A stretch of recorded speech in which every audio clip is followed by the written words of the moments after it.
प्रभु राम देव भगवान अल्लाह खुदा ईश आदि नाम एक ही शक्ति के हैं। वो कैसा है, कहां है, कैसे मिलता है, किसने देखा है? ये प्रश्नवाचक चिन्ह पूर्ण रूप से हटाने के लिए अवश्य सुनिए जगत गुरु तत्वदर्शी संत रामपाल जी महाराज के अमृत वचन सर्व पवित्र धर्मों के पवित्र शास्त्रों के आधार पर। ये सोहम शब्द भी हम लाए क्योंकि ये इनको नोविना विरा किसका जाप है? ये तत्व मंत्र ये किसका जाप है? कहते हैं सोहम शब्द हम जग में लाए पर सार शब्द हमने गुप्त छिपाए। वो सार शब्द बता दो कोई आज तक, बताओ सार शब्द को। अब आगे चल के कोई कर्महीन जो होगा, बुद्धिहीन जो दूर हो जाएगा गुरु से, फिर वो किसी को चाहिए बता भी दो, पर अब ये सबको पता लग जाएगा कि ये मूर्ख है, ना इसको अधिकार है ये नाम बताने का ना देने का। जैसे हमने किसी को तीसरा मंत्र दे भी दिया सार नाम, लेकिन सार शब्द अभी भी नहीं उनको बता पाएंगे, क्योंकि जब कति ना ठनका कर देखा जाता है तब वो सार शब्द दिया जाएगा। तो इस प्रकार परमात्मा कहते हैं सार शब्द हमने गुप्त छिपाया और है आपके लिए ही, आप जब योग्य होगे तभी दिया जाएगा, नहीं तो नहीं दिया जाएगा। अब क्या बताते हैं कबीर साहब, कहते हैं सोहम जप मुया और व्यर्था जन्म गंवाया। जो भी संत होगा जोहरी लेवे शब्द बिलगाए, यानी कति सोच समझ का उपदेश लेगा और भाई सोहम जप मेरे यो व्यर्था जन्म गंवाया। एक तरफ तो कहते हैं कि ये केवल इसी नाम के जाप करने से जो आपको दो मंत्र का जाप मिलेगा वो सतनाम बनेगा, और उस सतनाम के बिना सारनाम नहीं मिला, और सारनाम नहीं मिला तो सतनाम व्यर्थ। जैसे भी हैंडपंप लगा रहा कोई, हैंडपंप लगाना है तो बोकी मारो, ये सतनाम तो बोकी लगेगी, और जब पानी तक पहुंच जाओगे तो ऊपर मशीन बंधेगी, वो सारनाम होगा, और उससे जो चीज निकलेगी सार शब्द होगा। अब जब तक वो बोकी से ही नहीं लगेगी, सतनाम की कमाई आपकी उस दो मंत्र की ओम और तत् मंत्र की कमाई नहीं होगी, इतना वो तीसरा शब्द वो नहीं मिला आपने। जैसे मिस्त्री होता है, पानी तक बोकी पहुंच जाएगी ना, और वो ऐसे देखा करे कहाँ बात बन गया, तो मशीन बांध देगा, ऊपर की लगाएगा मशीन, जो ऊपर वाली हैंड पंप की जो ऐसे करके चलाते हैं, और फिर वो जल निकलेगा। मालिक कहेगा भाई जल्दी बांध दे, मशीन बहुत देर लगा दी तूने। मिस्त्री नहीं बांध देना भाई, अब नहीं बन सकती, अभी तो पहुंचे नहीं वहां तक, कैसे बांध देंगे, गारा निकल नहीं सकती इस तरह। तो ऐसे ये तीसरा नाम दास अपनी इच्छा से देगा, और ये दोनों मंत्र आपको समय पर मिलेंगे 4 महीने तक। तो पहला मंत्र जो यहाँ तक आपको बिल्कुल सब कमलों को खोल देगा, और दूसरा मंत्र सतनाम होगा जिसमें एक मंत्र ओम इस ब्रह्म का और एक तत् मंत्र उस दूसरे भगवान का पर ब्रह्म का, और तीसरा पूर्ण ब्रह्म का। तो ऐसे ये पूरी जो क्रिया वहां तक आपकी क्लियर खोलेगी, तब ये सार नाम मिलेगा, आपका बेड़ा पार हो जाएगा। बोलो सतगुरुदेव की जय। अब ये कहानी हो रही है हमारे साथ, दास बतावे एक और बिगाड़न वाले अनेक। अब देखिएगा, अब ये निरंकारी मिशन को और देखिए थोड़ा सा। ये तो पहले सीधे आप भोले भाले को तो ये एक निरंकार, बस भगवान को नहीं, यो गुरु आता है ना, यो तो भगवान समझो। वही जो की तो थी जो राजा स्वामी वालों की, वही जो की तो बालेश्वर वालों की, कहते गुरु तो भगवान है और परमात्मा निराकार है, केवल ज्योति दिखे प्रकाश दिखे, और वो जो की तो थी इनकी। उसी स्थान को एक ही बात पे सबने उल्टी सुलटी मनगढ़ंत कथा बनाकर बड़ी आत्माओं को थोड़ा सा डिफरेंस दिखाकर अपनी चतुरता है, और वही इस काल के जाल में फंसा कर पक्का रख दिया। अब ये क्या कहते हैं महापुरुष, क्या नाम देते हैं, तू ही एक निरंकार, मैं तेरी शरण मैनू बख्श ले। पता है कोई नाम होया कि तो शास्त्र में प्रमाण दिखा दो, या किसी वेद में दिखा दो, किसी गुरु ग्रंथ साहिब में दिखा दो, ये नाम लिखा हो तो ही एक निरंकार में तेरी शरण मुझे बख्श ले, तो याचना है।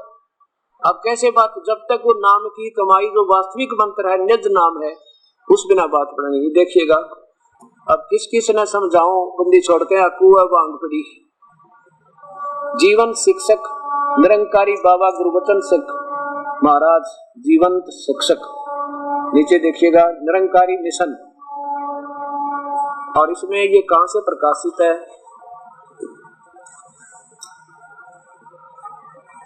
निरंकारी बाबा गुरुवचन सिंह जी महाराज JRD सत्यार्थी सहायक राज वासुदेव सिंह HS उपासक, संपादक है सुलेख साथी, प्रकाशक है संपादक ये है प्रकाश संत निरंकारी मंडल दिल्ली तक।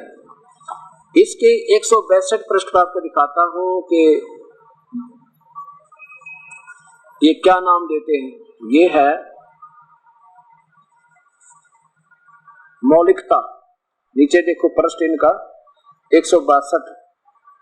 नाम क्या देते हैं,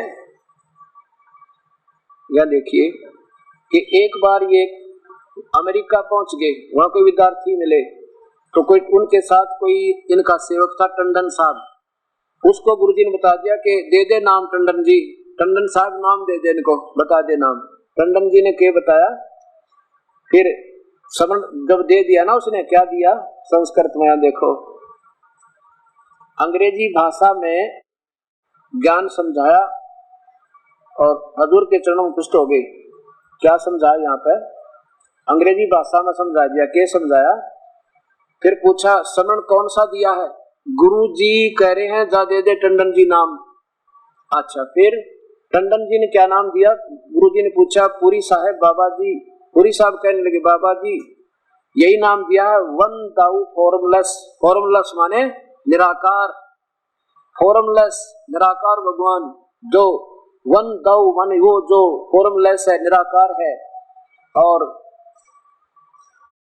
आई सरेंडर टू दी, मैं उसके लिए सरेंडर करता हूं, काइंडली फॉरगिव मी, मुझे क्षमा कर दो।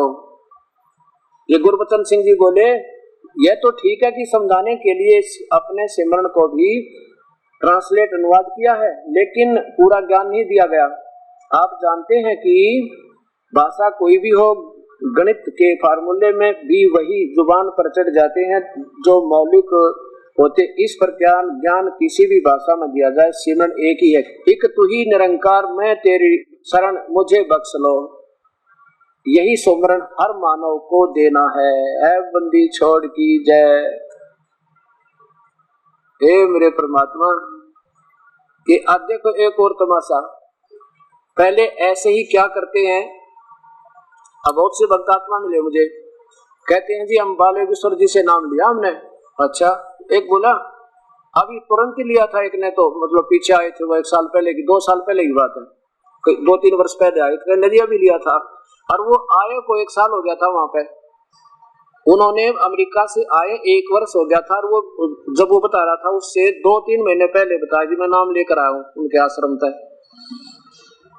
तो दूसरा भक्त वहीं से आया हुआ था, उसने पता था, वो कहने लगे वो तो आए नहीं अभी तक, महाराज जी तुम नाम कहाँ से लेकर आए, कहने लगे वो परिचारक है ना वो नाम दे देते, जो वहां रहते हैं उनके सेवक वो नाम देते थे, बिना काफी मतलब ये पहले की बात है। तो मैं बोला भाई एक बात बताओ, गुरुजी कौन हुए फिर उसके, जो आप नाम लेकर आए थे तो आपके गुरुजी कौन हुए, तो कहले गुरुजी तो बालेश्वर जी, कमाल की बात है, नाम तो देवा परिचारक और गुरुजी वो तरह बोला, ये भी कोई समझ में आई भाई। अब लड़की के फेरे तो वह किसे थे, और पति हो कोई तीसरा जो पास भी कोई ना बताया, कोई बात बची। अब ये टंडन जी तो नाम दे रहे हैं, गुरु जी गुरबचन सिंह जी, नाम तो दे दिया उन बच्चों को टंडन जी ने, और फिर गुरु जी कौन, ये गुरबचन सिंह जी। ये परमात्मा, ऐसे एक भक्त मिला जी नाम दे रखा था हमने। अब इशारा हमने सत्संग किया तब कह रहा था जी यह बात मेरे को समझ में आ रही थी, वो अब नाम दिया उन्होंने यहाँ से दास के पास इशार गए जो बोले एक बात ना समझ में आती, नाम तो थे यहाँ के महात्मा और गुरु जी थे सतपाल जी। जब मैंने उसको यह कथा सुनाई नो बोला जी बात तो की नो, अगर की तुम्हारे कुएं में पड़ के जहाँ जावे वहां एक जैसे पावे थे, किसी बात करनी है 4 बात कान दबा के देख लो, आंख दबा किसी भी मिशन में, ये दूसरी बात नहीं, क्योंकि यही घूम फिर के आगे पाछे नीम तले इन वही जगह पावा थी, ज्योति निरंजन प्रकाश प्रकाश, कान मुझ के देख लो, आवाज सुन लो, मिलना भगवान तेरे देखे आवाज। अब राष्ट्रपति भवन में और गवर्नर भवन में अपने आप बाजे बजते रहते, अपने आप दिन रात उनका ऐसे मतलब सिस्टम कर रखा, बाजे वाले लगे रहते थे, अब तो ऑटोमेटिक हो गए। अब सुनने बाहर खड़े होकर दोनों और मिलना था गवर्नर थे, बात तो गवर्नर में सुने बिना बात होगी ना, गवर्नर तो है नहीं, अब गुण सुनाए बस बेड़ा पार होता। अरे तरह गजब भैया, जाना भगवान के उसी की खुशी में, उसकी कृपा से वहां सतलोक में वो मुरली बज रही है, वो असली वस्तु बज रही है, वहां पर दिन मीठी मीठी धुन हो रही है, क्या बात की, वहां पर महक उठ रही है। तो ऐसे उस जाना था उस परमेश्वर के पास और रह गई यहीं पर। इन अब निराकार का क्या अर्थ बताते हैं, देखिए इनकी महिमा। अब एक और दिखाता हूँ आप महापुरुषों की महिमा। इनका क्या कहना है कि अर्जुन घूम फिर के यही रहते हैं ज्योत निरंजन। गीता जी को आगे रख लेंगे। अभी देखिएगा अवतार दर्शन, ये कहां से छपी है, नीचे देखो, पब्लिकेशन डिपार्टमेंट, संत निरंकारी मंडल, दिल्ली। और यहां देखो अवतार दर्शन, और नीचे देखो डॉक्टर जगन्नाथ शर्मा हंस, PhD, D.Litt। ये परमात्मा से विद्वान पुरुषों को कति अनुदान बना रखा है, क्योंकि ये अक्षर ज्ञान है, इनको परमात्म ज्ञान नहीं, और ना इनको परमात्म ज्ञान जो उनके गुरुदेव है। अब देखो प्रकाशन विभाग, संत निरंकारी मंडल, दिल्ली 11। अब यहाँ देखो ये क्या बता रहे हैं, ये 5 नंबर पृष्ठ है इनका। यहाँ देखो नीचे, अर्थात ये गीता का कोई श्लोक लिया इन्होंने, यदा यदा धर्म से ग्लानि भवति भारत तब तब मैं आता हूँ। हे अर्जुन, जब जब धर्म की हानि और अधर्म की वृद्धि होती है, मैं साकार रूप में प्रकट होता हूँ। अब क्या बताया, उसी को डालें गीता जी को। अब काल बोल रहा है मैं प्रकट नहीं होता हूँ, इसका अर्थ ये है कि मैं जब ये ऐसी समस्या आती है तो उस समय, ये तो वहां भी व्यक्त है, वहां भी आकार में है, और कहता जब मैं आता हूं ना, जब ऐसे जैसे कृष्ण जी में प्रवेश करके अपनी सारी कहानी बता गया, और ऐसे आता हूं, बाकी मैं ऐसे प्रत्यक्ष नहीं आता। अब ये भगवान आकार मानते हैं कि कैसा कि गुरुवचन सिंह जी आए ना, ये समझ लो उस ज्योत निरंजन के अवतार थे, ये आकार में आगे बस, और ऊपर निराकार है, ऊपर कोई नहीं है, ऊपर ना भगवान है, अब बस ये गुरु आते हैं ना तब वो निराकार बन जाते हैं। अब चलो, अब अवतार सिंह से ही मुक्ति होनी थी, तो फिर उसके पुत्र गुरुवचन सिंह से मुक्ति होनी थी, तो अवतार सिंह जी को फिर कैसे भगवान मान लिया, या उसमें प्रवेश करके फिर वो आत्मा जो भूत बन गए। अब ये सोचना पड़ेगा हमने। अब क्या बताया है कि जब तक हमने सत्ज्ञान नहीं होगा तब तक हम ऐसे अटकलबाजी लगाते रहेंगे। अब इसके 120 पृष्ठ और देखो, वही अवतार दर्शन 120 पृष्ठ पे ये कितना स्पष्ट कहते हैं, भाई पहला देखो और फिर लो गुरु का नाम, पहला भगवान देखो। 120 पृष्ठ देखो, 120 पृष्ठ पे क्या बताते हैं, अल्लाह ईश्वर गाड वाहे गुरु ऐसे दे हम सारे नाम, राम मोहम्मद नानक ईसा एक तो एक प्यारे नाम, निरंकार इस समय का नाम। आप बना रहे अपनी गढ़ की गढ़ के, निरंकार नाम है, बोला इस समय का नाम निरंकार हो गया, वाह भाई वाह। पानी तो पानी रहेगा, बताओ उसका नाम क्यों बदल दिया, पानी चाहिए कि मैं नाम रख लो उसका, इस समय का नाम। ए भी कोई पुकारे नाम, बिन देखे बिन जाने, ए पर कम न आउन उचारे नाम। क्योंकि जब तक भगवान नहीं देख लेना इतने नाम उच्चारण का कोई लाभ नहीं, पहले दिखावांगे और फिर भगवान मिलावांगे। भगवान निराकार है, पहले दिखावांगे। और पहला दर्शन मगरों प्रीत, फिर वहां कोई जाप करे, और कई अवतार बिना रब देखे, जाप नहीं विरलाप करे। हे परमात्मा देख किसी कसुती वाणी काट दी है क्या, आदमी तेन चक्कर काट दिया, वाह भाई वाह। भगवान पहले दिखा दे, हम तो भाई 1 मिनट में आओ, और क्या दिखा दे, कहते भगवान क्या है, निराकार है, कहा निराकार है, तो उसका क्या देखना है, देखो देखा आपने क्या दिखा, क्या फॉर्म है उसकी, अगजी के दिखे, बस भगवान दिख गया, वाह वाह वाह क्या बात की, अरे तेरा गजब हो। अगर यही छुरी थी 2 बार दिखाने की, और फिर इतने बड़े शास्त्र, इतने बड़े गुरु ग्रंथ साहब, इतने बड़े वेद ये लिखने क्या जरूरत थी। इन्होंने ऐसा क्रिया कर रखी है कि एक समय एक मेले में ऐसा लिख दिया, भाई आज तक जिन दुनिया में किसी ने जो नहीं वस्तु देखी है ना, इस टेंट में देखो, ऐसा लिख दिया। जो आज तक तुमने जिंदगी में कोई खेल नहीं देखा है वो इस तंबू में देखो, रुपये उसके रेट लगा दिया 1 रुपया। अब मेले में जाने वाले सोच रहे हैं भैया चीज तो देखनी चाहिए, जब सबसे उत्तम है, सबसे न्यारी है। अब अंदर एक खड़ा और एक गेट पर पहरेदार टिकट ले पैसे जमा करा और अंदर चलता करते हैं। अंदर जाके छेके कुछ भी कौन कहते भाई क्या देखा, बोला देखा था कभी आज तक तुमने ऐसा, जहाँ गए कोई रीछ रियाज कूदता पेपर ऐसा कहीं नहीं देखा होगा, निकल जाए इधर से। अब पिछले दरवाजे पर वो शर्मानता बताओ ना किसी ने भाई के कहूँ बीचते के पाए बस देखे बात बने। अब फिर तो लाइन लाएगी, जानते देखे भाई क्या है, बोला कहीं जहाँ तुम गए हो कुछ तो पाया होगा, कोई डुगडुगी बजाता पाया, ऐसा कभी देखा था? अगर ना जी तो गोली हो इधर से उधर से सारा मेला काट दिया, ले गए पैसे, गोली गए। तो अब ये तमाशा बना दिया, अंडोला बना दिया इन महापुरुषों ने। अगर ये सरदार जियों ने अपने गुरु ग्रंथ साहब को समझ दिया उस अनमोल खजाने को, तो इनको आज भ्रमित होने की जरूरत नहीं थी। किता आगरा तो दवाई लाए, किता फलाने तो नाम लेकर आए, उसमें सारा खजाना भरा पड़ा, उसको समझे बिना सारे नाना पंथ बन गए। अब इन्होंने क्या कर दिया, एक सेठ था, पैसे थे उस दौरान अच्छे ज्यादा, और वो पहले बैंक थे कोई ना, जमीन में दबाया करते, और उसका विवरण सा हिंट देकर गुप्त सा लिख देते थे। अगर तू हो भी जावे तो बच्चे पीछे तुझने निकाल ले, पर आम आदमी ना समझ सके, ऐसे गुप्त संकेत कर देते थे। सेठ के पुत्रों को भी मालूम था कि पिताजी ने अनमोल खजाना कुछ पैसे दबा रखे यहाँ पर, और कह था भाई मैंने दाब रखे पैसे, अरे ना बताऊं बेटे थारे मुख से कहीं किसी के पास निकल ना जा, या बात बिगड़ जाए। अगर अच्छा जी मैं इसको सही समझा कर जाऊंगा तुमने, और कहीं न कहीं वर्णन दे रखा, वो वर्णन भी नहीं बताऊं तुम्हारे को कहाँ लिखा है, फिर बाद में भाई मिल जाएगा। जब मैं उसकी मृत्यु होगी सेठ की, उन्होंने पिता की क्रियाक्रम करके फिर वही देखी, भाई हम वही में देखो उस डायरी में किधर लिखा हो, उसमें लिख रखा था कि पूर्णिमा के दिन, यानी कोई ऐसा दिन लिखा था जैसे द्वादशी के दिन, द्वादशी सुदी रात के 12 बजे मंदिर के गुम्बज में इतने तोड़े सोना, इतने तोड़े चांदी और 20,000 या 10,000 रुपए सिक्के और गुम्बज में दबा रखे मंदिर के गुम्बज में। और आंगन में एक मंदिर बना रखा था सेठ ने, बहुत बढ़िया। तो लड़किया ने तो रात में वो गुम्बज तोड़ डाला, गुम्बज तोड़ दिया, उसमें कुछ भी ना पाया मंदिर के गुम्बज में।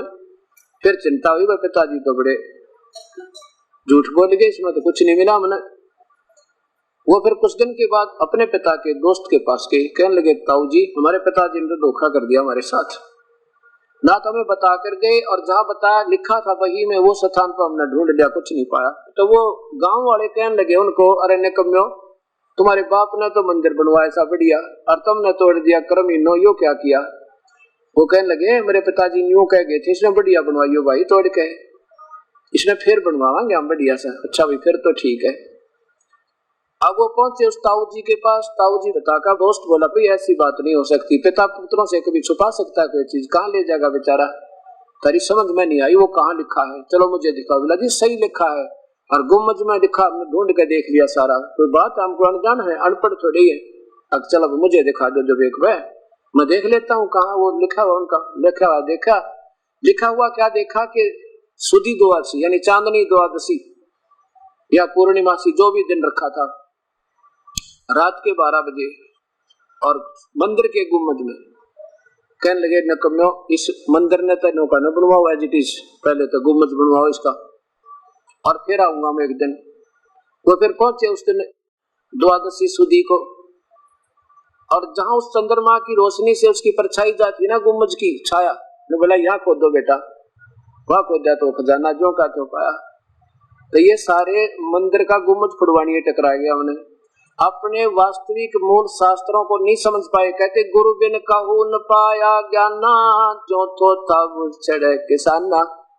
पूर्ण संत के बिना कहते हैं ये वस्तु कभी नहीं हाथ लग सकती, शास्त्रों में छुपे अनमोल रतन, ये तो पूर्ण संत यानी उस कबीर परमात्मा की रजा का कृपा पात्र जो संत इस दास के ऊपर मेहर की, उस परमेश्वर ने महान कलयुग में आप जैसी पुण्यात्माओं के लिए अपना खजाना खोल दिया। आपको लूट सका तो लूट लो, या राम नाम की लूट, नहीं पीछे फिर पछताओगे, वे प्राण जाएंगे छूट। बोलो सतगुरुदेव की जय। परम पिता परमात्मा पूर्ण ब्रह्म सारी सृष्टि के रचनहार कुल मालिक अनंत कोट ब्रह्मांड के स्वामी वासुदेव अजरो अमर अमर पुरुष अकाल मूर्त सब स्वरूपी राम, वो कबीर परमेश्वर अपने सचखंड अर्थात सतलोक से चलकर स्वयं आते हैं या अपने कोई दास को यहाँ भेजते हैं अपने सत्ज्ञान प्रचार के लिए। जिन पुण्यात्माओं को ये 4 दिन का सत्संग इस पवित्र नगरी नरेला के अंदर श्रवण करने का सुअवसर प्राप्त हुआ, पुण्यकर्मी है वो प्राणी, धनभाग है उनके। तुलसीदास जी कहते हैं कि सकल पदार्थ है जगमाही और कर्महीन नर पावत नाही। यहाँ पर इस बात को हर इंसान मानता है कि संस्कार जो चीज है, कर्म बहुत प्रबल है और कर्म के आधार से प्राणी सुखी है, कर्म के आधार से दुखी है। अब ये कर्म हमने कब किए थे जिससे हमें आज सुख या दुख या ऐसे शुभ अवसर मिल रहे हैं? वो हमने कब किए थे जब हम कभी मानव शरीर में थे, और उन्हीं का प्रतिफल आज हमें प्राप्त है। कोई दुखी है तो अपने कर्म थे, सुखी है तो अपने भागते। तो ऐसे जो आज पुण्यात्मा इस सत्संग में आ रहे हैं, कितना बड़ा नगर है ये, और इसमें लाखों की संख्या में भक्तात्मा यानी मनुष्य शरीरधारी जीव रहते हैं, और उनको यहाँ आने का अवसर नहीं प्राप्त हो रहा तो उनके संस्कार कमजोर हैं। लेकिन ये रजा हुई है परमेश्वर की कि ये सत्संग जो हो रहा है और इसका माइक लगा है, जहां तक ये स्पीकर जा रहे हैं, इनकी आवाज इन प्राणियों पे, चाहे वो पशु हैं, चाहे पक्षी, चाहे कोई वन्य प्राणी है, चाहे कोई ये पेड़ पौधे वृक्ष हैं या मानव शरीरधारी हैं, जहां तक भी उस परम पिता की अमर कथा की छींट जहां भी लग रही है, उनके भी संस्कार वहां बैठे बन रहे हैं। और एक समय ऐसा आएगा वो पुण्यात्मा जो आज नहीं आ पा रही हैं और सत्संग वहां तक जा रहा है, क्योंकि ये शब्द जो है ये अखंड होता है और ये हर जगह घूमता है, पूरी नगरी में घूम रहा है। परमात्मा की वाणी हर गली गली में, हर घर घर में पहुंच रही है, वो गुप्त रूप में, और वहां जाकर के सबके अंदर इसकी राहत प्राप्त हो रही है, चाहे बेशक वो यहाँ नहीं आ पा रहे। जैसे लेकिन उनको विशेष लाभ नहीं होगा। जैसे हलवा बनाते हैं, हलवा, और हलवा जहां बनता है, अब विशेष लाभ तो वो लेते हैं हलवा जहां बन रहा है, जो उसमें उपस्थित हो गए भंडारे में, उनको खाना मिला, वो हलवा खाने को मिला, लेकिन उसकी महक, उसकी खुशबू आस पड़ोस तक भी लाभ दे रही है, आनंद आ रहा है। ऐसे ही ये परमात्मा की जो अमृत वाणी वर्षा हो रही है, विशेष लाभ तो इस अमर वाणी का, इस सत्संग का, अर्थात इस हलवे का लाभ वो प्राप्त करें जो यहाँ पर सत्संग रूपी ये हलवा खा रहे हैं। और लेकिन इसकी महक पूरे नगर में पहुंच रही है और इसका भी इनको बहुत लाभ मिलेगा।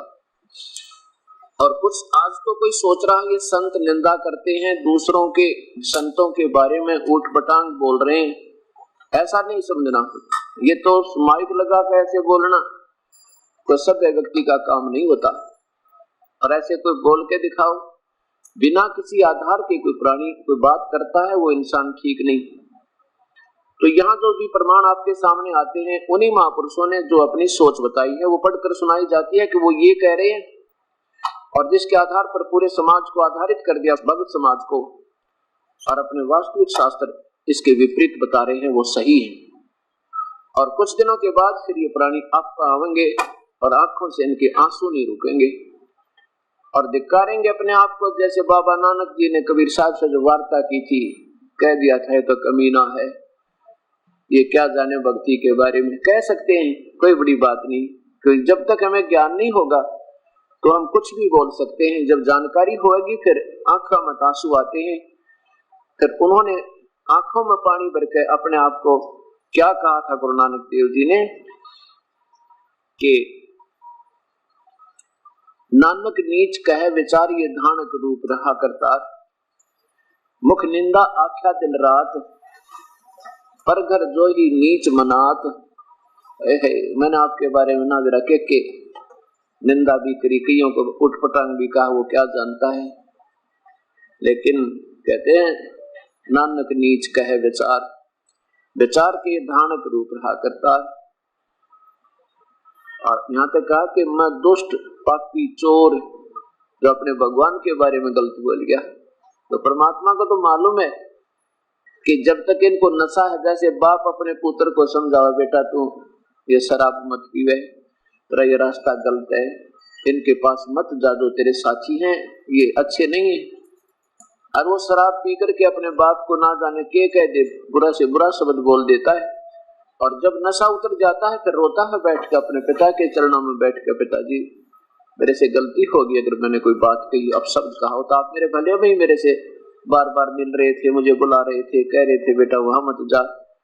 तो ऐसे जब भगत समाज का, चाहे वो हिंदू है, मुसलमान, चाहे सिख है, ऐसा ही हमारा भगत समाज है। कोई विशेष समाज नहीं, कोई मजहब नहीं, धर्म नहीं, कोई जात नहीं, हमारी केवल जीव जाति है। और मानव हमारा धर्म है। जब मानव जैसे कर्म करेंगे तो मनुष्य है, और मानव से विपरीत कर्म करते हैं, शास्त्र विरुद्ध साधना या शास्त्र विरुद्ध कर्म जो हम करते हैं, तो मानव नहीं है। तो ऐसे ये सत्संग का जो अमृत बरस रहा है इस नगर में, नेक्स्ट बार, अगली बार जब रजा होगी प्रभु की, फिर देखना ये प्राणी कितने उमड़ का होंगे, क्योंकि इनके संस्कार ऐसे ही बनते हैं। कहते हैं जिस नगरी का वनोदय होता है उसमें सत्संग होते हैं। सत्संग किसे कहते हैं? अगर आप 4 दिन सत्संग सुन लिया होगा किसी भगवान आत्मा ने, तो आप फैसला कर लेगा सत्संग कहते किसे। पहले भी हम सत्संग कहा करते थे जहाँ ढोल पीटा करते, कदे हनुमान की कथा सुना दी, कदे किसी की सुना दी, या कोई बेसलस कथाएं जो अभी सुनाई जा रही थी कि ब्रह्मा विष्णु महेश अजरो अमर है, सर्वशक्तिमान सर्वेश्वर है, इन्हीं की पूजा करें। तो ये सत्संग नहीं थे, क्योंकि ये सत्य नहीं थी। इसमें सत्य का नाम सत्संग होता है, जिसमें केवल सत्य शब्द बोले जा, असत्य ना कहा जा, निराधार बातें ना कही जाए। और जो महापुरुष सतलोक की महिमा गावे, उन्हें ये नहीं मालूम सतनाम क्या है, सत शब्द क्या है, सतपुरुष क्या है, राधा स्वामी क्या है, और वो सतलोक की महिमा बता के और संत बन के दुनिया को अपने पीछे लगा दिया। वो भी सत्संग नहीं कहा जा सकता, जिसने आप ज्ञान नहीं, तुम कह क्या रहे हो। तो इस प्रकार इस दास की मजबूरी होगी सत्य आपके सामने पहुंचाने की, जिसके कारण दुख तो होगा 1000 व्यक्तियों को जो आज संत बनकर अपना जीवन बर्बाद स्वयं कर रहे हैं और भोली आत्माओं को गुमराह करने के दोषी हो रहे। दुख तो दर्द तो होगा हजारों को, और लाभ होगा अरबों और खरबों को। और उनको दुख होना नहीं चाहिए अगर वो थोड़ी सी विचार कर लेंगे, निष्पक्ष भाव होते हैं। इस दास का कोई उद्देश्य नहीं किसी को बड़ा और छोटा बताने का। मेरा उद्देश्य सिर्फ ये है कि एक बार जो मैं कह रहा हूं उस पर वो संत स्वयं विचार कर लें। और यदि मेरे से कोई गलत शब्द निकल भी गया हो, या मैंने कोई गलत व्याख्या किसी की पुस्तक पढ़कर अनजानपने में मैं ना समझा हूं वो क्या कहना चाहते हैं उस पुस्तक में, तो वो स्वयं बता दें और मुझे क्षमा कर दें कि इसका अर्थ ये नहीं, ऐसा बनता है। अब तो फैसला हो जाएगा, क्योंकि अभी हो सकता है कि मैं अपने बताए हुए मार्ग को बिल्कुल फाइनल समझकर समाज को और गुमराह कर जाऊं। तो इन संतों ने सद्भावना पूर्वक विचार करना चाहिए, मैं क्यों निंदा कर रहा हूं। अगर आप इस सत्य को निंदा कहते हैं तो उस निंदा को ही फिर दोबारा देख लीजिए कि किस कारण से निंदा की जा रही है। तो कहने का भाव दास का ये है कि जब हम सत्संग में आते हैं तो हमें अपने मूल काम का पता लगता है, मूल भगवान का, वास्तविकता का। वो परमात्मा कबीर साहब स्वयं आते हैं अपने सतलोक से, और हम प्राणियों को जो सत्संग में आते हैं उनको ये सत्ज्ञान, जब वो मालिक स्वयं आए थे तब सत्संग किया करते थे और फिर अपनी एक रचना रच के वाणी लिख कर चले गए। उसके आधार पर उनके दास उन्हीं का सत संदेश अपनी प्यारी आत्माओं के पास, उनकी प्यारी आत्माओं के पास पहुंचा रहे हैं। अब जो कर्म के आधार है कि जो सत्संग में आते हैं पुण्यकर्मी प्राणी हैं, उनको अपनी वास्तविकता का ज्ञान होगा कि हम कौन हैं, कहां से आए थे। अब जैसा कि आपने सत्संग सुनते सुनते आज 4था दिन आ गया, इसमें यही निर्णय देने की चेष्टा की गई है कि वो परमात्मा कौन है और ये सृष्टि का कैसे उत्थान हुआ, वास्तविकता क्या है कि यह सृष्टि कैसे रची गई। जैसे प्रथम दिन धर्मदास की कहानी सुनाई थी। धर्मदास नाम के, आदरणीय श्री धर्मदास नाम के कुलकर्मी प्राणी अपने पूर्व गुरु श्री रूपदास जी के आधारित, उसके द्वारा दिए गए उस ज्ञान के आधार पर, जो कि बेसलेस था, लोक वेद था, आधारित थे।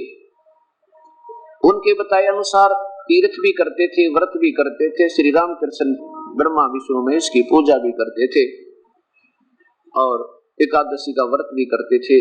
तीर्थों का भ्रमण के लिए बाहर मथुरा में यानी 68 तीर्थ के भ्रमण के लिए गए हुए थे।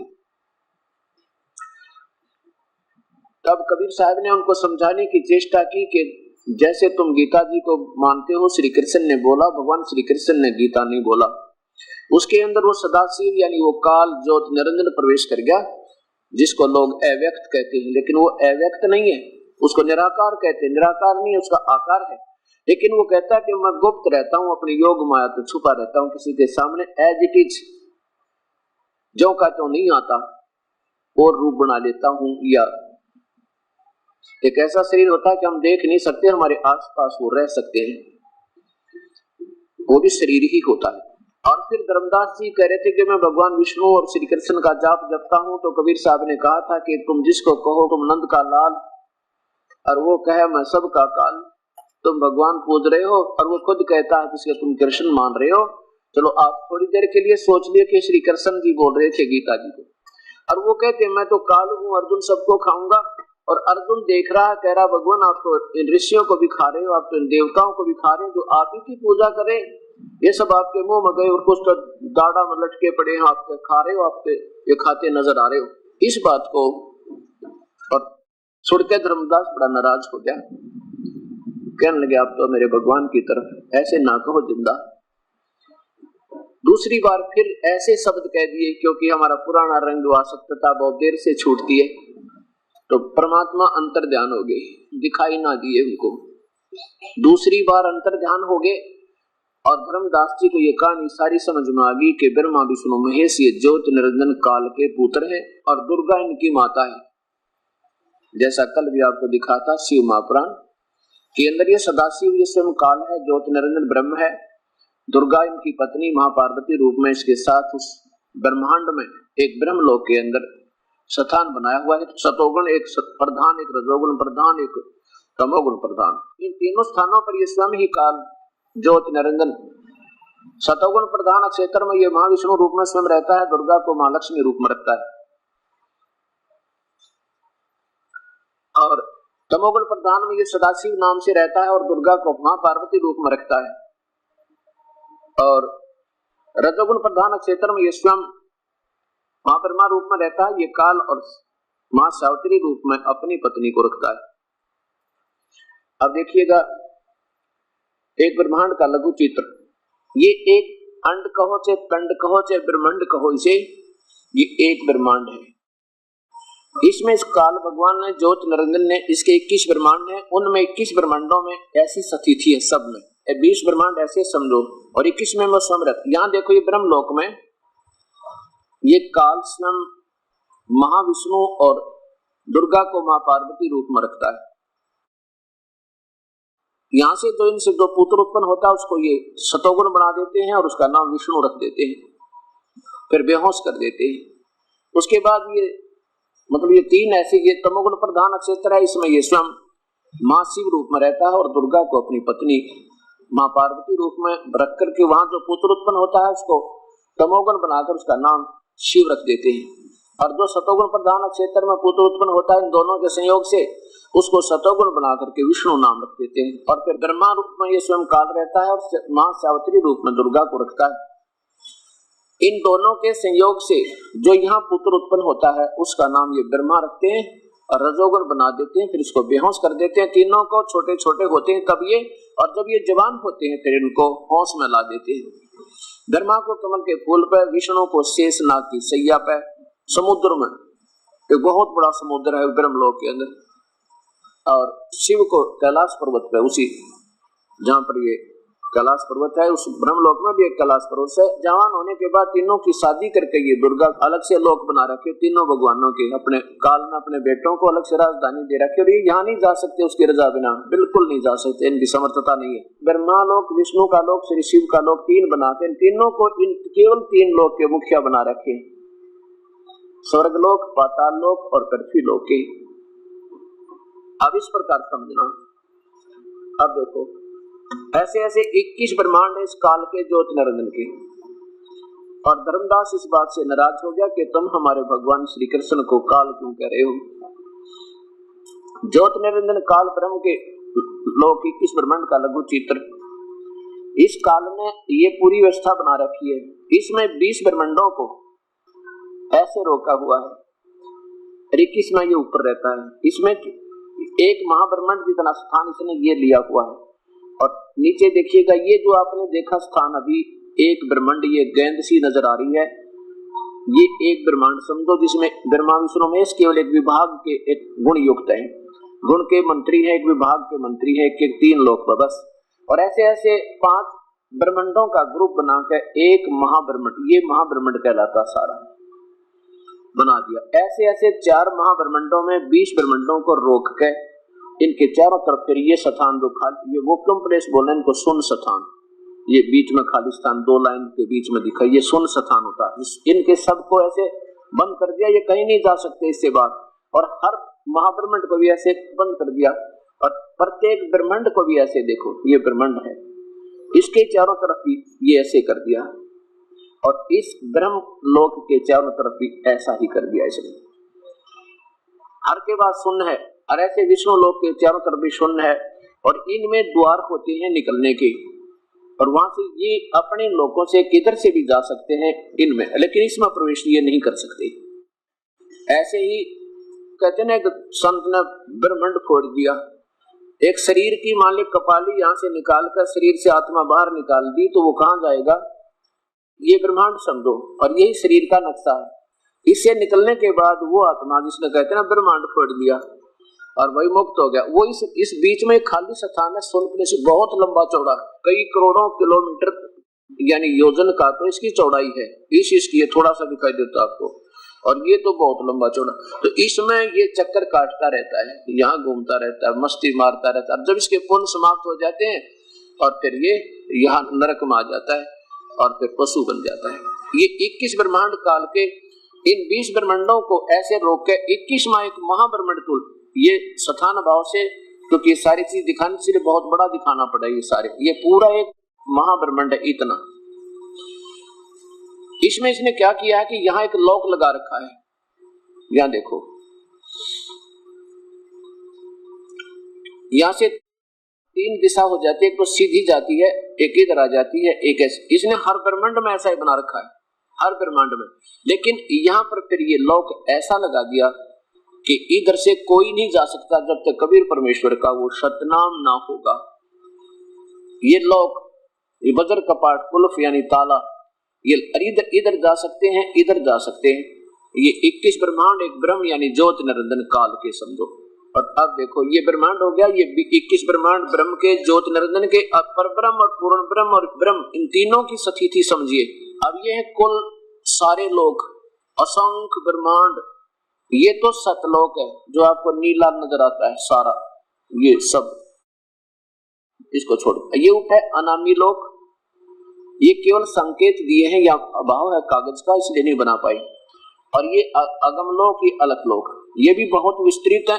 और अब हम सतलोक पर पहुंचना, हमने पहले यहाँ जाकर के फिर आगे अलग और अगम और अनामी की सोचेंगे कहाँ जा के। जो अभी आपने देखे थे, ये देखो, ये आपने 21 ब्रह्मांड देखे थे ज्योत निरंजन काल के 21 ब्रह्मांड। अब इनकी स्थिति अब समझो ये आ गई है इस पूरे ब्रह्मांडों की तुलना में।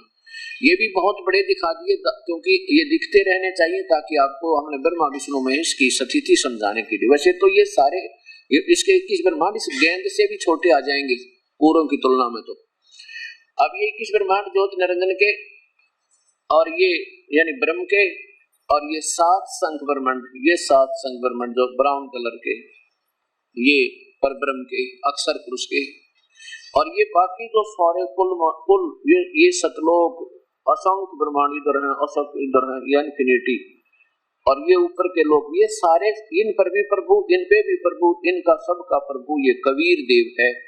इसी को अकाल मूर्त, सर्वस्वरूपी राम, सतपुरुष, परम अक्षर पुरुष, पूर्ण ब्रह्म आदि आदि नामों से उपमात्मक नाम इस परमेश्वर के, और वास्तविक नाम इस परमेश्वर का कबीर देव है।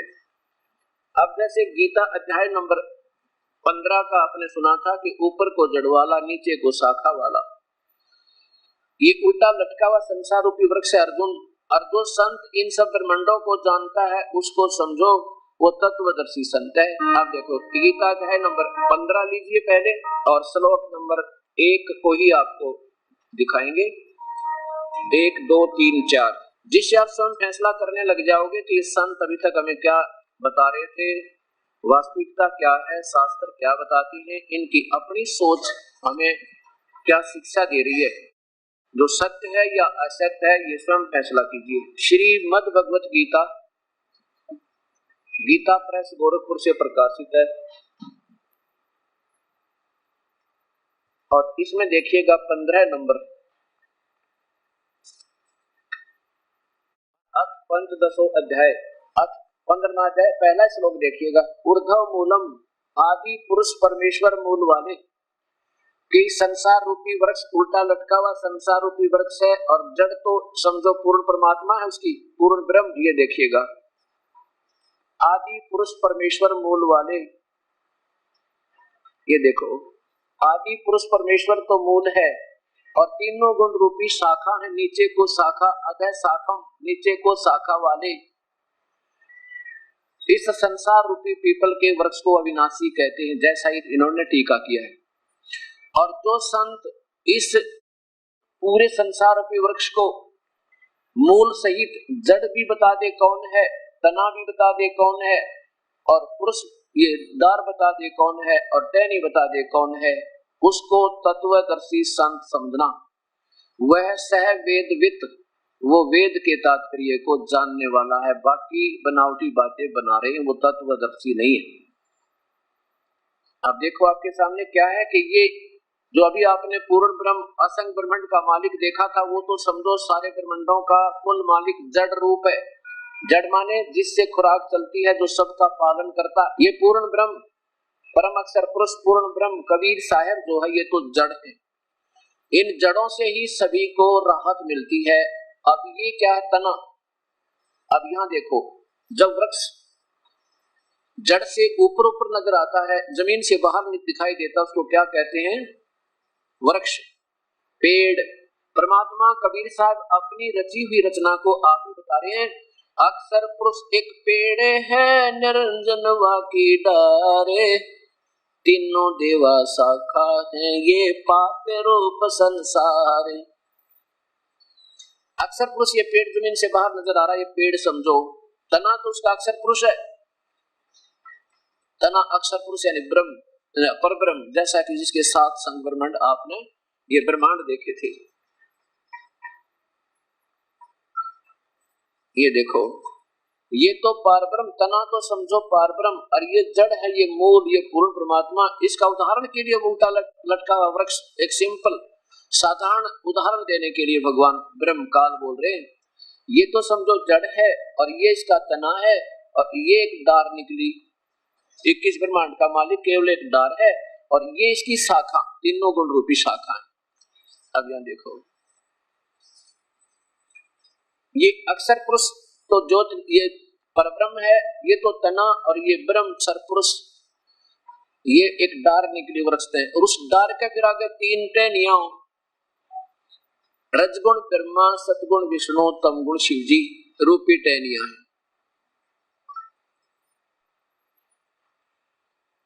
अब ये देखना, अब क्या बताते हैं गीता जी का 15वां अध्याय। ये भगवान काल कहता है कि अर्जुन उस परम पिता के पूर्ण ज्ञान को मैं नहीं जानता, उसके लिए तू तत्वदर्शी संतों को ढूंढ ले और वो तुझे जैसे बताएं भी ऐसे करना।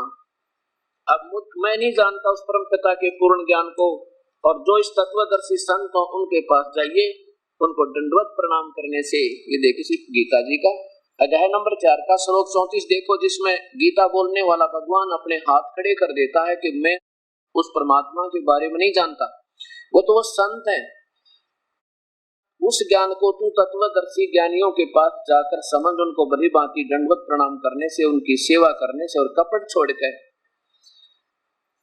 सरलता पूर्वक प्रसन्न करने से वे परमात्म तत्व को भली भांति जानने वाले ज्ञानी महात्मा तुझे तत्व ज्ञान का उपदेश करेंगे। मैं नहीं बता सकता उस परम पिता के बारे में, वो तो कोई संत आएगा, वो बताएगा जो तत्वदर्शी संत होगा। और वो तत्वदर्शी होगा कौन? 15वें अध्याय के पहले श्लोक में स्पष्ट कर दिया। ये पंथ 10वां अध्याय प्रथम में कर दिया क्या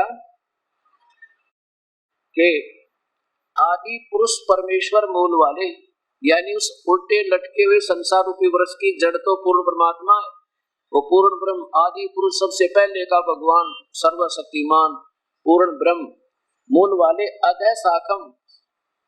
अब संस्कृत देखना हमने साथ पड़ेगा क्योंकि इन महापुरुषों ने ये ठीक अनुवाद नहीं कर पाई है। अधः शाखम माने नीचे को तीनों गुण रूपी शाखा, रजगुण ब्रह्मा, सतगुण विष्णु, तमगुण शिवजी। इन ब्रह्मा मुख शाखा वाले नहीं, नीचे को शाखा, नीचे अधः माने नीचे को शाखा वाले है। ऊर्ध्व मूलम ये तो जड़, ऊपर को जड़, आदि पुरुष परमेश्वर पूर्ण परमात्मा रूपी तो जड़ वाले। और ये बीच के नहीं बताए काल ने, ये इसको इसने जानकारी नहीं पूरे ब्रह्मांडों की छोड़ दिया क्यों, तो कोई संत बताए। फिर नीचे को शाखा वाला, बस नीचे को तीनों गुण रजगुण ब्रह्मा, सतगुण विष्णु, तमगुण शिवजी रूपी शाखा वाले। इस संसार रूपी वृक्ष को शाखा वाले, संसार रूपी पीपल के वृक्ष को अविनाशी कहते हैं, वेद जिसके पत्ते कहे गए। और उसी संसार रूप वृक्ष को जो साधु, जो संत, जो पुरुष, जो व्यक्ति मूल सहित जड़ से लेकर और टहनियों तक न्यारी न्यारी व्याख्या कर देगा भिन्न भिन्न, तो वो समझो जो तत्व से जानता है, मूल सहित तत्व से जानता है, वो तत्वदर्शी संत है। सह वेदविद वो तत्वदर्शी है, वो सही वेद के तात्पर्य को जानने वाला, जो वेद को सही समझ ले उसको तत्वदर्शी कहते हैं। यानी पूरे ज्ञान को, 5 वेद हैं, 4 वेद नहीं, 4 तो अभी तक हमें प्राप्त थे, लेकिन 5वां उस परमेश्वर ने स्वयं आकर बताया, जो ब्रह्म ने ज्योत निरंजन ने छुपा दिया था उसको। अब वह तत्व से जानता है, वह वेद के तात्पर्य को जानने वाला, वो तत्वदर्शी संत भी बता दिया कौन है कि वो समझना। और फिर देखो नीचे दूसरे में, उस संसार वर्ष की तीनों गुण रूप रजगुण ब्रह्मा, सतगुण विष्णु, तमगुण शिवजी। रजगुण ब्रह्मा है, सतगुण विष्णु है, तमगुण शिवजी, तीनों गुण रूप ये शाखा वाले। तीनों गुण तो शाखा हैं, विषय पर वाला शाखा, संस्कृत साथ देख लेंगे। विषय पर वाला माने विषय विकारों की कोपलों की तरफ उल्टी हुई ये शाखा है, यानी तीनों शाखा है। और नीचे और ऊपर मनुष्य लोक में फैली हुई है। और मनुष्य लोक में ये कर्मों के बंधन में, कर्मों के अनुबंधन में बांधने वाली ये भी मुख्य कारण है, अर्थात ये जीव को फंसा रही है और तीनों लोकों में व्याप्त है। इन्होंने अपने हिसाब से ये उल्ट सुलट काफी इसकी सरलात कर दिया, फिर भी कहने का भाव इनका यही है। अब ये देखना कि रजगुण ब्रह्मा है, सतगुण विष्णु, तमगुण शिवजी, क्योंकि ये ऐसा निर्मल ज्ञान हो गया। 1-2 वर्ष तो दास ने हर पल उदाहरण देने पड़ेंगे आपको, ताकि आपका हृदय ये समझ सके। और 100 व्यक्ति समझ गए, हजारों को समझा देंगे। अभी हम आपका आंखें देखा है और जो का तुम शास्त्रों में लिखा है, तो फिर ये समाज विचलित नहीं रहेगा। ये देखिएगा, स्वयं भगवान शंकर कहते हैं कि मैं तो तमोगुण हूँ और ब्रह्मा रजोगुण है, विष्णु जी सतोगुण। तो तीनों गुण रूपी शाखा रजगुण ब्रह्मा है, सतगुण विष्णु, तमगुण शिवजी समझो। ये देवी भागवत सभास ये संस्कृत हिंदी सहित दोनों अनुवाद भी है और ये साथ में संस्कृत भी इसकी मूल भाषा भी है। अत देवी भागवतम सभाष्टिकम स मातम खेम राज श्री कृष्ण दास प्रकाशन बम्बई। इसके तीसरे सकंद में देखिएगा, ये ऊपर दूसरा सकंद अंत होता है, ये तीसरा प्रारंभ होता है। अत श्रीमद देवी भागवते भाषा टीका युक्ते तृतीय सकंद प्रारंभते। और इसमें शंकर भगवान कहते हैं 7वें श्लोक समाप्त हुआ 8वें में। हिंदी देखिए 8वें की, हे माता, अपनी माता दुर्गा को, शेरा वाली को शिव शंकर भगवान कहते, हे माता, यदि हमारे ऊपर सदा दया युक्त हो तो हमको तमोगुण में किस प्रकार प्रदान किया, मुझे तमोगुण क्यों बनाया, ब्रह्मा को रजोगुण और हरि यानी विष्णु को सतोगुण क्यों बना दिया। अब देखो संस्कृत देखिएगा, ये 7वां श्लोक अंत हुआ, 8वां मंत्र प्रारंभ हुआ। यदि दया धर्मना नष्टाम्बिक के कथम है विहित, मैं क्यों बना दिया, अहम माने मैं, विहित माने क्यों बना दिया, तमोगुण, मुझे तमोगुण क्यों बनाया आपने। और कमल जय कमल से उत्पन्न होने वाले ब्रह्मा को रजोगुण संभव रजोगुण क्यों बना दिया? और सुविता किमु क्यों माने क्यों, सुविता माने बना दिया सतोगुण हरि विष्णु को आपने सतोगुण क्यों बना दिया? इति सिद्धम तीनों गुण, रजगुण ब्रह्मा है, सतगुण विष्णु है, तमगुण शिव जी है। आप इसको आगे देखिएगा, यही पवित्र गीता जी। आप तीसरा श्लोक पढ़िए, ये दूसरा हुआ कि रजगुण ब्रह्मा है, 15वें अध्याय का ये नीचे देखिएगा तीसरा श्लोक। ये दूसरा तो हो गया कि तीनों गुण रूपी, फिर देख ले ये दूसरा, फिर देख लीजिए इसका, ये अध्याय नंबर 15 और श्लोक नंबर 2 देखो नीचे। उस संसार वृक्ष की तीनों गुण रजगुण ब्रह्मा, सतगुण विष्णु, तमगुण शिव जी, ये जल से बड़ी हुई नहीं, ये तो इसकी अपनी सोच लेखक की। गुण विषय पर वाला विषय विकारों की, विषय विकारों रूपी ये शाखा है, शाखा नीचे और ऊपर, सर्वत्र नहीं, ऊर्ध्व माने ऊपर लिखा, बस ये सर्वत्र ही आप लिख दी। पृथ्वी लोक पर तो ज्ञान बोला जा रहा है, ऊपर और नीचे का संकेत यहाँ कौन सा है? देखिए ब्रह्मांड पूरा। अब यहाँ ज्ञान बोला जा रहा है, ऊपर कहते हैं स्वर्गलोक तक और नीचे इस पाताल लोक तक, इन तीनों भगवानों की रेंज है। इन तीन लोकों में ऊपर और नीचे फैली हुई है, यहीं तक अनुशासित है, यहीं तक व्यवस्थित, इनकी रेंज वहां तक है। इन्होंने सर्वत्र लिख देते हैं, क्योंकि जिसने ज्ञान नहीं शास्त्र का, जो तत्वदर्शी संत नहीं, तो वो अनर्थ कर सकते हैं, अर्थ नहीं कर सकते। और यही कारण है कि अभी तक अनर्थ हो गया सारे पवित्र शास्त्रों का, और अर्थ सही नहीं बना। नीचे अथ है माने नीचे। अब देखो यहाँ इन्होंने ब्रह्म रूप अध के दो भी अर्थ होते हैं, वैसे तो अध माने खाना भी होता है, और लेकिन अध माने यहाँ देखो इन्होंने अध माने अध है शाखम, अध माने नीचे लिख देते तो अच्छा था, क्योंकि यहाँ इन्होंने अध माने नीचे जो का, तो नीचे और ऊपर सर्वत्र भूल जाओ, ऊपर फैली हुई, नीचे और ऊपर। और मनुष्य लोक में भी कर्मों के बंधन में, कर्मानुबंधनी कर्मों के बंधन में बांधने की मूलानी माने मुख्य कारण है। अहमता ममता इनकी अपनी सोच है। आप ये संस्कृत, मूल संस्कृत में ये शब्द नहीं है, इन्होंने उल्टा अर्थ करना शुरू किया, तो बीच में अपने ये संस्कृत के शब्द अनुवाद करते समय घुसेड़ दिए। बाकी मूल संस्कृत ठीक है, इसमें नहीं कोई फेरबदल हो रहा। या फिर अध्याय माने नीचे ठीक है, और ऊपर उर्धव भी नहीं है इसमें, मूल संस्कृत में 2 बार उर्धव नहीं है। अनुसंततानी सभी लोकों में नहीं, व्याप्त हो रही है, बस ये लिखना था। तीनों या लिखते तीनों लोकों में, मृतलोक, पृथ्वीलोक और पातालोक, तीनों लोकों में व्याप्त हो रही है, इतना ही लिखना था। आगे देखो अब तीसरे में क्या कहा, जो गीता बोलने वाले भगवान ने कि अर्जुन जो मैं तुझे ज्ञान सुना रहा हूं ना, इसमें इस अब अपने ज्ञान के दौरान अर्थात तेरे और मेरी चर्चा में मैं तुझे उस पूर्ण परमात्मा के पूर्ण ब्रह्मांडों का यानी संसार रूपी वृक्ष को अलग अलग नहीं समझा सकता, मेरे को इतना ज्ञान नहीं है, वो तो संत और है। क्या कहता है कि संसार रूपी वृक्ष का स्वरूप जैसा कहा है, जैसा थोड़ा बहुत बता देते हैं ना, कहते ऐसा हम नहीं बता पाएंगे, कहा है वैसा यहाँ विचार काल में, विचार काल माने तेरे और मेरे डिस्कशन में, यानी गीता की चर्चा में मैं नहीं बता पा रहा, तेरे और मेरे विचार काल में वैसा नहीं पाया जाता जैसा मैं बताऊंगा ना। इतना ही नहीं है यो कि ऊपर को जड़ पूर्ण परमात्मा, नीचे को तीनों शाखा ब्रह्मा विष्णु महेश, ये तो और भी बीच में बहुत विवरण है, मैं नहीं बता पा रहा, ऐसा नहीं पाया जाता, क्योंकि न इसका आदि है, न इसका अंत था, न इसकी अच्छी प्रकार प्रतीति ही है।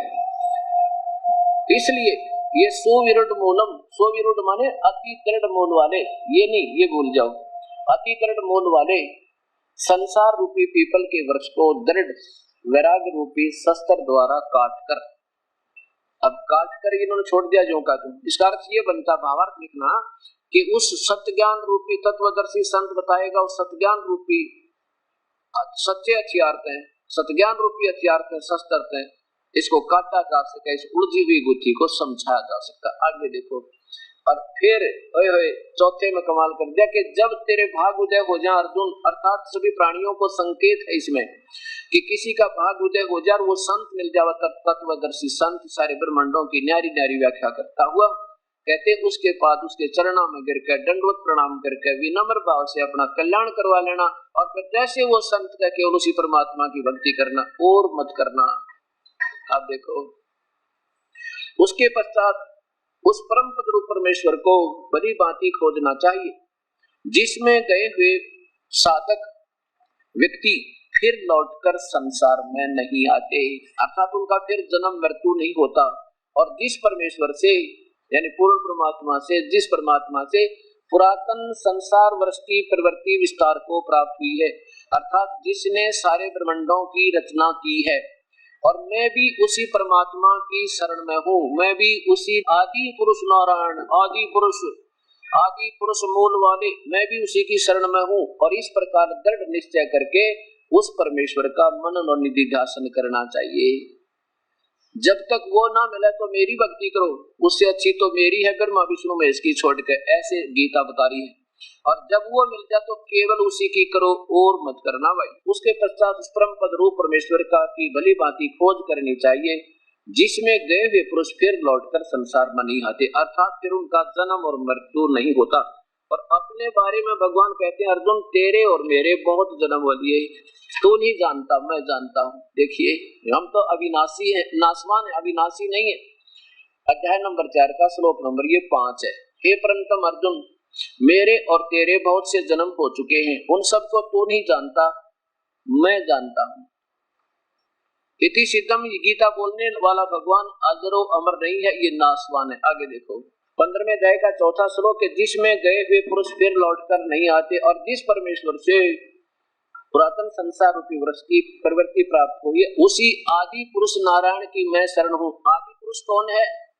और उसके बाद उसी का मनन ध्यान निधि, उसी की पूजा करनी चाहिए। ये देखो पहले में इसी 15वें अध्याय का पहला श्लोक है, आदि पुरुष परमेश्वर मूल वाले, यानी जो मूल रूपी भगवान है ना, जो सबसे पहले का परमात्मा जिसने सारे ब्रह्मांड थे, जो जड़ रूपी परमात्मा पूर्ण ब्रह्म है। ये देखो कहते हैं मैं भी उसी की शरण में हूँ, मुझे भी उसी से टुकड़ा मिलता है, मैं उसी की शरण में हूँ। आदि पुरुष परमेश्वर मूल, इस आदि पुरुष परमेश्वर की मैं शरण हूँ, अर्थात यहीं से सब। ये कहाँ है? देखिए काल, ये काल तो यहाँ बैठा है डार, और यहाँ से खुराक आती है तना में, तना से डार में, डार से ब्रह्मा विष्णु में, इसमें, और फिर हमारे को आगे हम तो इनसे पीछे बैठे हैं पत्तों में। पात रूप संसार, ये देखिए पात रूप संसार। अक्षर पुरुष एक पेड़ है, निरंजन वाकी डार। अक्षर पुरुष ये परब्रह्म एक पेड़ है, और निरंजन ये क्षर पुरुष ब्रह्म वाकी डार, और तीनों देवा शाखा है भाई, ये पाते रूप संसार। हम तो आगे टहनी और पाते हो गए, छोटी छोटी और छोटी टहनी होगी, ये शाखा है। तो हमें खुराक मिलना है इन्हीं से, ब्रह्मा विष्णु महेश से। लेकिन ये चलती कहाँ से है? ये चलेगी मूल जड़ से। ऐसा समझाने के लिए इसका बहुत ही निर्मल उदाहरण दिया है। अब देखना इसी अध्याय नंबर 15 का श्लोक नंबर 16 और 17 में ये पूरी स्थिति क्लियर होगी, स्पष्ट हो जाती है कि ऊपर को 3 भगवान बताए, 3। देखो अध्याय नंबर 15 का ये श्लोक नंबर, मंत्र नंबर 16, संस्कृत देखो इधर नीचे को 16 में, ये 16 नंबर श्लोक है। दुवौ इमौ पुरुषौ लोके, दुवौ इमौ पुरुषौ लोके छर्च अक्षर। अब क्या बताया है कि इस काल वाले ब्रह्मांडों में 2 भगवान हैं, इस पृथ्वी वाले लोग। ये जो लोग है ना, 7 संख परब्रह्म के और 21 ब्रह्मांड इस ज्योति निरंजन के, ये पृथ्वी वाले लोग कहलाते हैं। ये तो पृथ्वी वाले लोग हैं। जैसे एक तो इनकी कंस्ट्रक्शन ऐसे समझो जैसे मिट्टी की पहले दीवार बनती थी, मिट्टी की, और ये पक्की ईंट हो जाए समझो। परब्रह्म का इतना सफाई है ये भी मिट्टी से है, ये भी मिट्टी से, या ये समझो कि ये कंक्रीट समझो और ये आम छोटे मोटे जैसे ईंट समझो। इनमें और इनमें इतना अंतर है। ये पृथ्वी वाले लोग कहलाते हैं। इन पृथ्वी वाले लोकों में 2 भगवान हैं, एक क्षर पुरुष और एक अक्षर पुरुष। क्षर पुरुष तो ये ब्रह्म है जिसके 21 ब्रह्मांड है, अक्षर पुरुष ये परब्रह्म है जिसके 7 संग ब्रह्मांड है।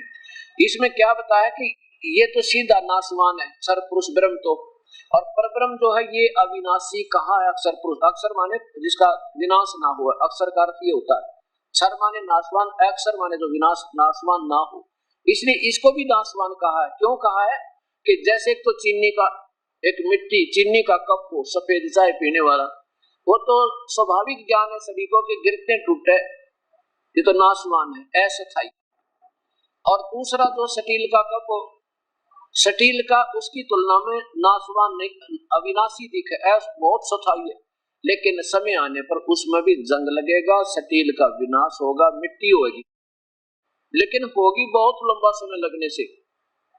और चौथा भगवान अविनाशी बताया, तीसरा भगवान अविनाशी बताया पूर्ण ब्रह्म, इसका कभी विनाश नहीं होता। समझो सोना है ये धातु जिसका कभी अस्तित्व समाप्त नहीं होता, ये वो सोना समझो। तो ऐसे इस 15वें अध्याय के 16 और 17 श्लोक को इस समझने से पहले इस नक्शे को आपने हृदय में रखना है। अब क्या बताया कि जैसे इसके ब्रह्म और इसके अंदर जितने भी देव हैं, चाहे जीव हैं, राजा है चाहे महाराजा, इनके शरीर तो स्थूल शरीर नाशवान है, शीघ्र नाश होने वाले, और ये काल भी स्वयं क्षर पुरुष है। स्थूल शरीर तो नाशवान है और जीवात्मा अविनाशी है, इसका जीवात्मा का विनाश नहीं होता। और ये परब्रह्म इसमें क्या बताया कि ये खुद भी नाशवान है, और इसी प्रकार इसके भी जो यहाँ पहुंच गए जो संत साधक हैं, इस रहते हैं जीव, वो भी उनका स्थूल शरीर तो नाशवान है और जीवात्मा अविनाशी। इन दोनों के अंदर स्थूल शरीर हर प्राणी का, चाहे ब्रह्मा है चाहे विष्णु चाहे शिव, ये स्वयं काल है, इनका स्थूल शरीर तो नाशवान है और जीव रूप में ये अविनाशी है, ये मरते नहीं।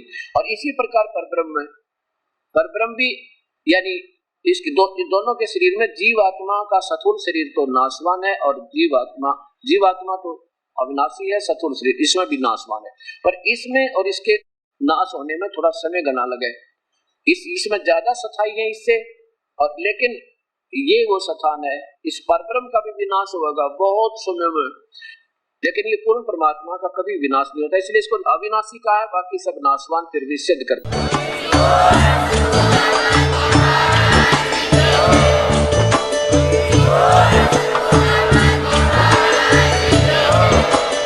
आप सुन रहे थे जगत गुरु तत्वदर्शी संत रामपाल जी महाराज जी के मंगल प्रवचन। अधिक जानकारी के लिए विजिट कीजिए हमारी वेबसाइट www.jagatgururampalji.org। संत रामपाल जी महाराज जी के शुभ आशीर्वाद से पूरे विश्व भर में 500 से भी ज्यादा नाम दीक्षा केंद्र हैं, जिन पर संत रामपाल जी महाराज जी द्वारा ऑनलाइन निशुल्क नाम दीक्षा दी जा रही है। अपने नजदीकी नाम दीक्षा केंद्र का पता करने के लिए संपर्क करें 8222880541।